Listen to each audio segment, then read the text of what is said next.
Konflik Ukraina dan Rusia terus membawa dampak luas, tak hanya di medan tempur, tapi juga di dalam tubuh aliansi pertahanan terbesar di dunia, NATO. Kini, Hungaria, anggota resmi NATO, murka besar. Seorang warganya diduga tewas setelah disiksa oleh petugas militer Ukraina. Apa yang sebenarnya terjadi?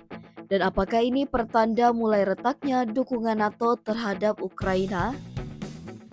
Sejak Rusia menginvasi Ukraina pada Februari 2022, NATO nyaris bulat mendukung Kiev. Tapi ada satu pengecualian, Hungaria. Perdana Menteri Viktor Orban, seorang nasionalis konservatif, berulang kali menolak pengiriman senjata ke Ukraina. Ia juga menyerukan dialog damai ketimbang memperpanjang konflik. Ketegangan itu kini semakin panas setelah seorang warga Hungaria bernama Joseph Sebesteny meninggal dunia di wilayah Transkarpatia, Ukraina Barat. Wilayah itu memang dikenal sebagai rumah bagi komunitas etnis Hungaria yang besar. Wakil Menteri Luar Negeri Hungaria, Levente Magyar, menyatakan bahwa Sebesteny dipukuli oleh petugas perekrutan militer Ukraina selama proses wajib militer paksa. Bukan hanya itu, media pro-pemerintah Hungaria melaporkan bahwa Sebesteny dipukul dengan batang besi di dalam hutan. Ia baru dibawa ke rumah sakit setelah mengalami luka parah dan dibawa ke pusat pelatihan. Beberapa minggu kemudian, ia meninggal dunia. Sebuah kematian yang tragis dan memicu kemarahan di Budapest. Pemerintah Hungaria tidak tinggal diam. Duta Besar Ukraina langsung dipanggil ke Kementerian Luar Negeri di Budapest.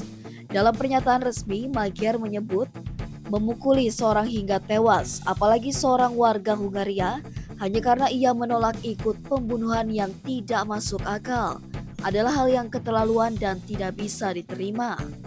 Bahkan Perdana Menteri Viktor Orban turun tangan menyebut Sebesteny sebagai korban wajib militer paksa. Tapi Ukraina membantah keras tuduhan tersebut. Pihak militer menyatakan Sebesteny adalah warga Ukraina yang telah dimobilisasi secara legal setelah lolos pemeriksaan medis.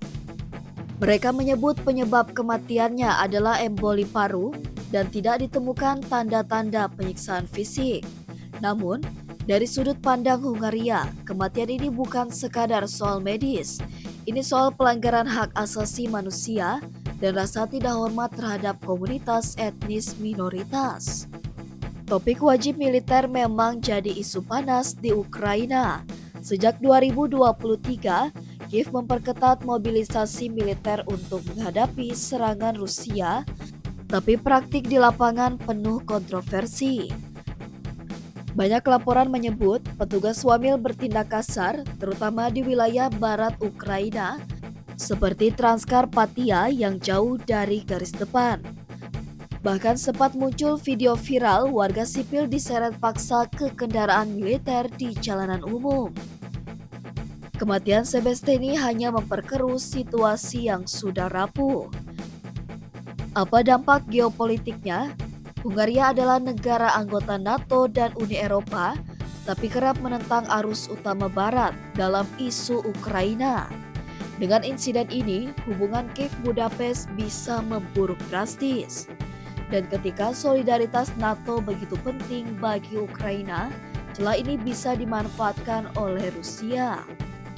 Apalagi Viktor Orban dikenal dekat dengan Moskow dan sering menghambat keputusan Eropa yang mendukung Ukraina. Retaknya hubungan ini bisa menjadi batu sandungan besar bagi Ukraina di meja diplomasi internasional. Apakah ini hanya insiden tragis yang disalahpahami? Atau benarkah ada penyiksaan sistematis terhadap warga sipil dalam proses wajib militer Ukraina?